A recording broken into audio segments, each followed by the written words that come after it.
Good afternoon. I'm Doug Eady.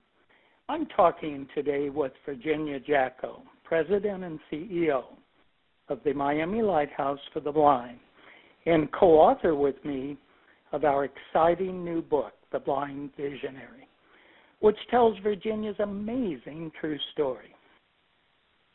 The story begins at Purdue University, where Virginia loses her eyesight while working as a senior financial executive.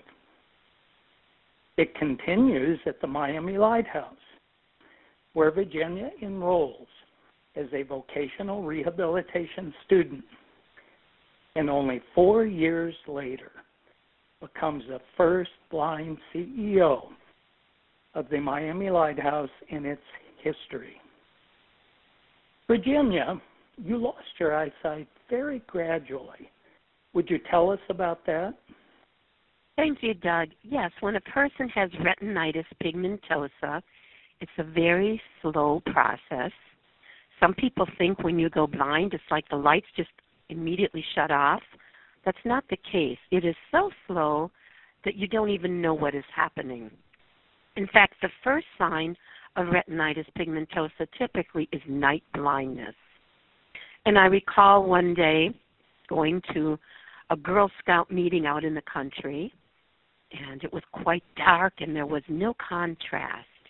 And I said to myself, you're following the lights of that car in front of you rather than following the road. And so instinctively I was looking for the contrast, even though I had no idea that I had an eye condition. And one has retinitis pigmentosa, you typically lose your eyesight on the outside, and slowly that donut hole of vision closes, but over many, many years. Unlike someone with macular degeneration that typically loses their central vision, and that is what a person uses to read.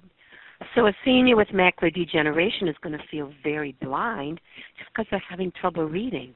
Yet they could turn their head 45 degrees and see television very clearly, especially with this new high-definition television.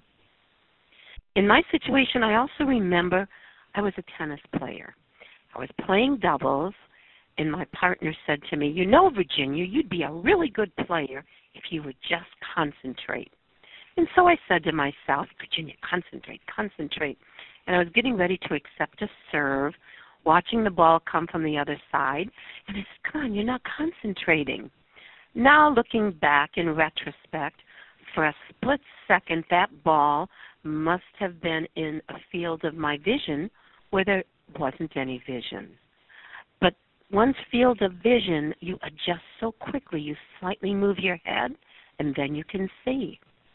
And so that continues, and I recall hiring a new employee, and we were at a workshop. We were in the hallway at a break. I didn't even know she was standing on my left side. And when I had my first one-on-one with her, she said, Virginia, did I do something wrong? At that workshop, you never talked to me. And I was like, oh, my gosh, I must have not seen her. I don't recall that. And so it's almost like your eyes are playing a trick on you, because if you move your head slightly, you can see. And I recall going to an eye doctor. You know, I was a bird watcher, and I wanted to be able to see those birds. So I thought, well, what if I got a loop on my glasses? Then maybe I could see the birds.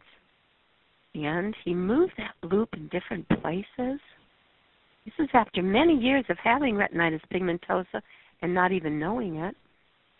And I couldn't find a spot because I wanted a very tiny loop, so it wasn't real visible. I guess I went to the theater. It wouldn't be so obvious. And after his exam, he said to me, you know, has anyone ever told you that you are legally blind? And I really almost fell off the chair. I said, now, wait a minute. When we read the eye chart, I read it down almost, you know, within 2 lines of where I needed to be. And he said, but what did you ask me to do? You asked me to shut the lights off and show you one letter at a time. And he flipped on the lights and said, now, can you read that entire line? And no, I could not. But what my brain and my vision were doing was searching for that field of vision where I had 20/20 vision. And so that's what retinitis pigmentosa is. Any other questions, Doug?